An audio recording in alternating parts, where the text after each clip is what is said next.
Қос ғашық. Ертеде Жайық өзенінің бойында Сарайшық деген алып шаһар болыпты. Оны қаһарлы хан билепті. Ханның Айнамкөз деген сұлу қыз болыпты. Ол серуенге шыққанда ел жұрты оған тік қарамау үшін басын иіп, көздерін төмен түсіреді екен.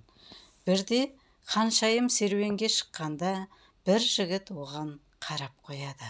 Сөйтіп ғашық болады. Айнамкөз де оны ұнатады.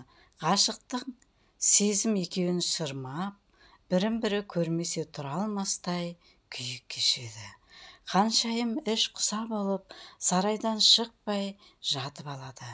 Жігіт ғашығын аңсап, түнде сарайға ұрланып кіреді. Екеуі айлы түнде сырласып отырғанда, үстінен нөкерлері түседі. Олар жігітті желкелеп ұстап, ханның алдына келеді. Хан бірден басын шабуды бұйырады. Бірақ қыз әкесіне жалынып, өлтірмеуді сұрайды. Хан, ендеше елсіз аралға апарып тастаңдар, деп әмір етеді. Сөйтіп жігітті Хазар теңізінің ортасындағы елсіз аралға апарады. Жігіт аралда жатып ғашығын сағынады. Жетейін десе, не қайық жоқ, не кеме жоқ. Аралда тек шағала мекендейді екен. Содан Құдайға жалынып, сүйіктісін бір көруді армандайды.